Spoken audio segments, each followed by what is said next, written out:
Now, can you think of situations where none of these three mechanisms would work very well? You cannot supervise ideally, there are not many rules and regulations, neither can you think of output based control. Maybe a research and development environment can be one such situation. Think about it. There are 30 scientists who are supposed to work on the new molecule of a pharmaceutical company. And the manager walks into the room, and this is the room where all the 30 scientists are supposed to work, but he finds that there are only 15 of them. And even those 15 who are inside the room, some of them are walking around, some of them are chatting among themselves, some of them are just looking outside the window. Now, what can this manager do? Can he or she really say that those people are working or they are not working? Because maybe while they are talking to one another, some very important insights are being felt. Or when somebody is looking outside the window, they might be getting inspired to do even more and more research. And what happens to those 15 scientists who are not even in the room? Well, some of them are at their home, maybe writing very important papers. Some of them are actually around the coffee machine and chatting with one another. So, you will realize that it is very difficult to apply direct supervision in an environment which is so unstructured as it is in the research and development area. How much rules and regulations can we really put in an R&D environment? Think about it for a while. By definition, research and development is an innovative activity. This is not something that you do again and again to figure out what is the best way of doing it.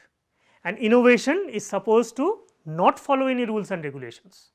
So, you cannot keep on mandating them that every week you have to give this much amount of output. It just does not make sense.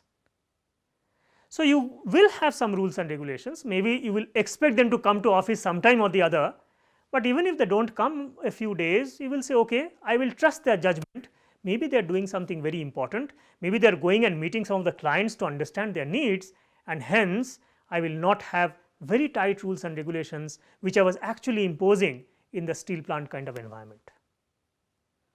What about output control? Can you really say that unless and until you come up with a molecule, I will not pay you salary, I will not compensate you? That will be very harsh. Why? Because science is very uncertain. They might be doing really hard work, but not producing the output for maybe 3 or 4 years. And then lo and behold, someday so many of the output can be produced, provided you had continued to support them and not run after them demanding output every month or every week. So, we are talking about now situations where neither direct supervision nor rules and regulations, not even a tight output control, can actually give you control of human behavior. What do you do in those conditions? Well, there you look at increasing the convergence between principal and agent. You do not have any other option.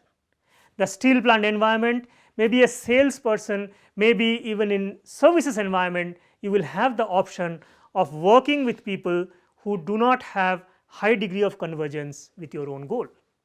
But in research and development environment, you might not have that luxury, and hence as a leader, as a manager, you will have to bring about a control convergence between the objective of the organization, the fundamental purpose, and why these people are coming to work. Now, this entire domain that we are discussing today is actually called control systems. You control people's behavior by direct supervision, you control their behavior by rules and regulations, you control people's behavior by measuring output and incentivizing them. But when you are trying to bring about this convergence between principal and agent, what kind of control do you think you are exercising? Probably, for a want of better word, we will use something called culture based control. In fact, looked at from this lens, culture is a means of control. By imposing an organization culture, by creating an organization culture, effectively you are telling people, you are encouraging people, motivating people to embrace the purpose of the organization so that you can get it done. It is a very difficult task to do. It is far easier to put rules and regulations or ask somebody to supervise you than to culturally motivate you to bring your best to the work. So, how do you exactly do that? What are those levers of culture control, if you can call it that way?